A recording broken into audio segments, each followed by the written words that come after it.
They say nothing goes better than hot rods and rock and roll, and joining me now is Mr. Kenny Wayne Shepherd. Kenny, tell me what brought you out to the Hot Rod Power Tour. Well, you know, first, this is my 4th year doing this, and at first I thought it was all about the cars, you know, and as the years have gone by, I've figured out that the cars are just a vehicle to get you to hang out with all the good car people, man. It's all about the friends and the fun that we have on the road. This year, I'm driving my 1970 Plymouth Duster right here behind us, and it's its 3rd year doing the Power Tour. And me and a friend of mine, Ted Moser, drove all the way from Los Angeles, California to Iowa to start off the Power Tour.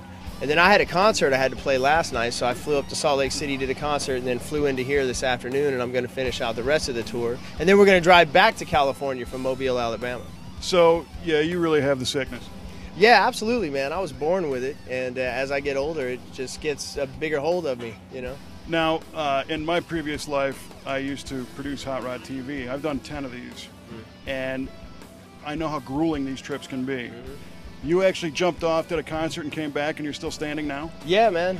Yeah, I was up at 6 o'clock this morning at the Salt Lake City airport, flew through Denver, flew into St. Louis, and my buddy Ted picked me up. And then we just hooked up with the guys at Year One who, you know, every year that I've been out here, I've been with the guys at Year One, and they take really good care of us. And we just have a lot of fun. It's a lot of laughs, a lot of good times. Even when something breaks, we're having a good time, you know. Well, it's not like, you know, your stage show is a low-energy deal either. I mean... Yeah, I mean, we definitely exert some energy on stage, and it's not like, it's not to be taken lightly, man. But, you know, I mean, it's what I do. I'm very passionate about my music, and I'm very passionate about my cars, man. So, I give them both 110%. Well, let's talk about the car. Now, people that build cars for events like Power Tour, to me, I think there's 2 schools of thought. There's make it quiet, comfortable cruiser, or there's I don't care, the more ridiculous the better. Yeah. Where does this thing fit? Well, this thing is pretty much, you know, a comfortable car to drive. It was pretty funny because me and Ted are we're the polar opposites. I'm driving my Duster.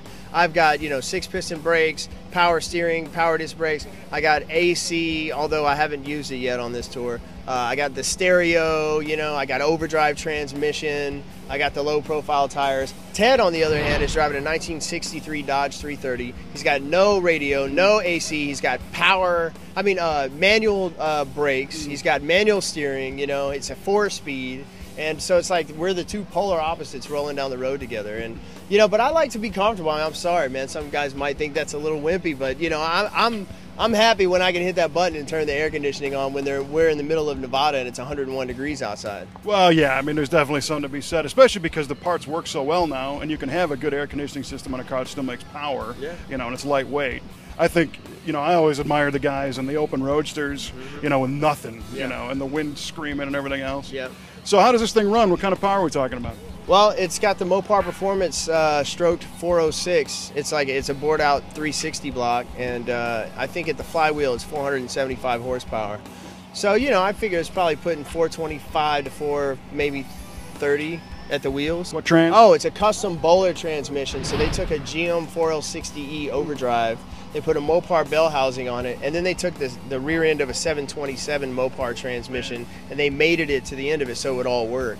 And it's great, man. I do like not, you know, well, I'm not gonna say. I obey all the speed limits. Yeah, let's just say I can cruise on the freeway, and I'm probably turning 2,500 RPM. Yeah. All right, so finally, what are you listening to? Well, dude, I'm listening to all kinds of stuff. You know, again, it's another modern thing, but, you know, satellite radio is a great thing to have on a long road trip like this.